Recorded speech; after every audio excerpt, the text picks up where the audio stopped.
ሰበር ዜናም የቴዲ አፍሮ ስቱዲዮ መሰበሩ ተሰማ።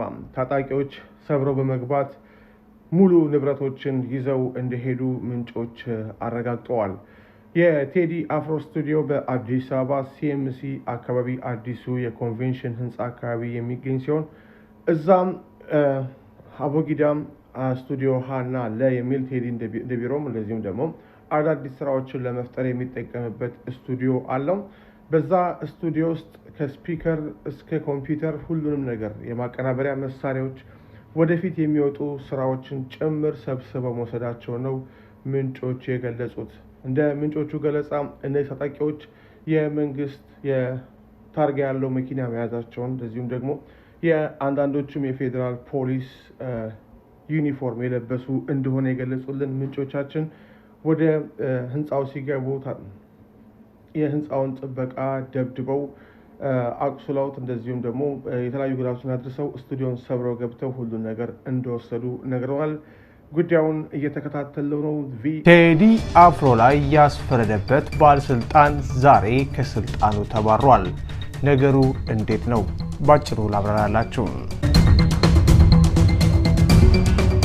እንግዲህ ዛሬ የተባረረው ማን መሰላችሁ? በጣም በሚዲያ የምታውቁት በቴሌቪዥን መስኮቶች ላይ በተለይ ይሄ አስቸኳይ ጊዜ አዋጅ ሲመጣ አንዳንድ ነገሮች ላይ ሁሉ ጊዜ ከህወሓት ጊዜ ጀምሮ በቴሌቪዥን በመውጣት የምታውቁት ሰው ነው። ይህ ሰው በአሁኑ ሰዓት ላይ የፍትህ ሚኒስትር ደኤታ ነበረ። ፍቃዱ ጸጋ ይባላል። ታውቁታላችሁ ፍቃዱ ጸጋን የምናውቀው እንግዲህ በተለያዩ የፖለቲካ ጉዳዮችን ለመንግስት ሲያስፈጽም ነው። በህወሓት ዘመን ጊዜ ቴዲ አፍሮ ደጉ ይበልጣል የተባለን የጎዳና ተዳዳሪ በመኪና ገጭቶ አመልጧል በሚል ክስ መስርቶ በፍርድ ቤት ተከራክሮ ቴዲ አፍሮ ላይ ያስፈረደበት ነው። ከዛም በኋላ የተለያዩ ሽመቶችን አግኝቶ በአሁኑ ሰዓት ላይ የፍትህ ሚኒስትር ደኤታ ነበረ። ጠቅላይ ሚኒስትር አብይ አህመድ ዛሬ ከስልጣን እንዳነሱት የዛሀበሻ ምንጮች ገልጸዋል። ፍቃዱ ጸጋ ቤተሰቦቹን ልጆቹን ውጭ ልኮ እያስተማረ እንደሚገኝና በሙስና ወንጀል ተጠርጥሮ ከስልጣኑ እንደተነሳ ነው የሰማ ነው።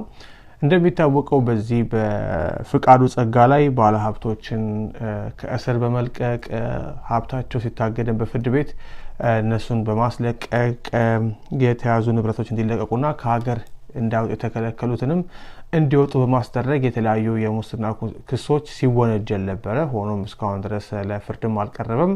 ምርመራ የሚደረግበት አይደረግበት ግን የምናውቀው ነገር የለም። ሆኖም ዛሬ ስልጣኑን ተነስቷል። ከሱ ጋር አብሮ ደግሞ የተነሳው ሌላኛው የፍትህ ሚኒስትር ደኤታው አለማንተ አግደው ነው። እሱም ከስልጣኑ ተነስቷል።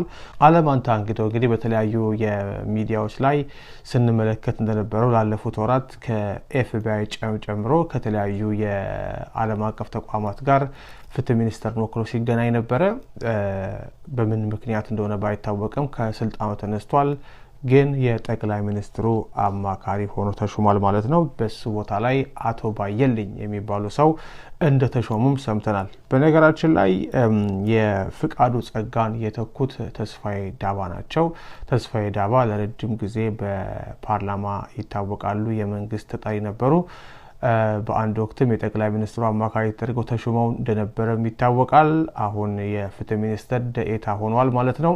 እንግዲህ ይሄ ሹምሽር ነው። በአጠቃላይ ዜናው ሲጠቃለል ቴዲ አፍሮ ላይ ያስፈረደበት ባለስልጣን ተባረረ ብለናል። ርዕሱን ዛሀበሻ የዩቲዩብ ቻናላችን ላይ ማለት ነው። ወቅታዊ ዜናዎች አሉን። በጣም የምትጠብቋቸው ወቅታዊ ዜናዎች አሉ።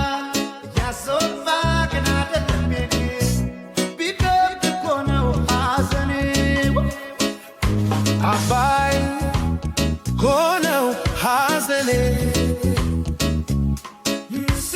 ቴዲን አፍሮን አብረው አስረውታል ነው ያልኩት። ታስሯል ቴዲ። በአሁን ሰዓት ምን ማድረግ አለብን? ዓለም ላይ እኔ በእንግሊዝኛ ቪዲዮ ሰራለሁ። ዛሬ ማድረግ ያለብን ቆይ እኔ ሶሉሽን ልንገርህ። እኔ በእነዚህ ሰዎች በቴዲ ማናጀሮች ላይ በተደረገው ነገር ላይ በእንግሊዝኛ ቪዲዮ ሰራለሁ። ዓለም ላይ ኢንተርናሽናል እንዲወጣ ቴዲን ምን ያህል ትሬት እያደረጉት እንደሆነ በእንግሊዝኛ ቪዲዮ ሰራለሁ። ሌሎቻችሁ አረብኛ የምትችሉ በአረብኛ ተግባባን። ሌላ ቋንቋ የምትችሉ ደች የምትችሉ ሌላ ቋንቋ የምትችሉ በሙሉ በምትኖሩበት ሀገር ቋንቋ ቪዲዮ ስሩ። ቫይራል በእንግሊዝኛ በተለይ አሜሪካ የሚኖሩ እዚህ የተወልዱ ያደጉ ልጆች በብዛት በእንግሊዝኛ ስሩ ቲክታክ ላይ ያላችሁ። ስለዚህ ምንድነው የምናደርገው? አሜሪካ ያለን የእንግሊዝኛ ወይም የሌላ ቋንቋ የምትችሉ ወንድምና እህቶቼ በሙሉ እናጥለቅልቀው። ከዛ በኋላ መንግስት የሰው ልጅ ድምፅ አቅም እንዳለው ፓወር እንዳለው ከነሱ በላይ እንደሆነ ማየት መቻል አለበት። ከዛ በኋላ እነዚህ ሰዎችን ይፈታል። እነዚህ ሰዎች ጋር ድርሽ አይልም መንግስት። እነሱን ነካው ማለት መንግስት በተለይ በስልጣኑ እንዴት ስልጣኑን ያመልከዋል። ስለሚያመልከው ስለሚንገጫገጭበት ነገር ይሆናል። ስለዚህ አሜሪካ ያላችሁ ወንድምና እህቶቼ በሙሉ ስፔሻሊ the young generation, I want to make sure you make a video about Teddy Afro because they're threatening him right now. So you make sure you make a video about it. Okay? Be a voice for Ethiopian freedom fighter Teddy Afro. Everybody has to do it. ያንን አድርገን በሙሉ ድምፅ አድርገን ዓለም ላይ እንዲሰማ እናደርጋለን። ቴዲ አፍሮ የገንዘብ ጉዳይ ሳይሆን የህልውና ጉዳይና የማንነት ጉዳይ ላይ ስለሚሰራ በሱ ጉዳይ ላይ ነው የምናደርገው። ቴዲ አፍሮን ያሰሩትን ሰዎች የታሰሩትን በደንብ አድርገን እነሱን ጨምሬ ይሄ ነገር እነዚህ ሰዎች በሁለት ቀን ውስጥ ካልተለቀቁ አፕራምሽ ቫይራል አስወጥቼ ይሄን መንግስት ድብልባጡ ነው የምናጠፋው።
Breaking news: Teddy Afro's studio reportedly raided by armed men in federal police uniforms.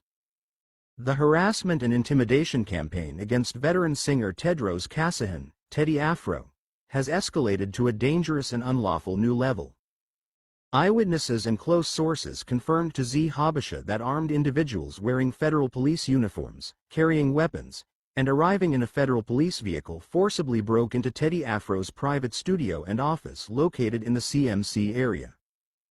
This illegal use of force took place at approximately 9 p.m., and the intruders are reported to have severely beaten the building's security guard in order to gain entry.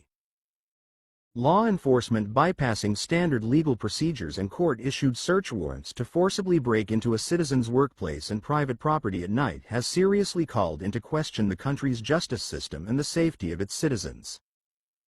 Beyond the violent forced entry itself, what makes this incident even more alarming is the content of the raided office and the items taken. This studio serves as Teddy Afro's main office, the place where he prepares his creative works, keeps his unreleased music and lyrics, and writes his new ideas. It is an extremely confidential and sacred artistic archive. Numerous and invaluable intellectual properties were housed there. According to newly emerging reports, the officers who broke in took 2 laptops, speakers, music production equipment, and various studio items. The seized laptops and production equipment contained the singer's new works and confidential artistic archives, which has dramatically heightened concerns about the threat posed to his intellectual property. Legal and arts analysts are not viewing this incident as an ordinary burglary or routine search. Following the recent arrest of Teddy Afro's deputy manager and close friend, Mr. Yusuf Yassin, without any charges, this attack on the studio, the very heartbeat of the singer's creative life, is being strongly condemned as a deliberately orchestrated assault intended to sabotage his artistic work, seize his unreleased material, and inflict severe psychological pressure on the singer. Calls are growing for the government and relevant federal police officials to immediately provide an explanation regarding the threat carried out against the artist's intellectual property and the use of force carried out in the name of the law.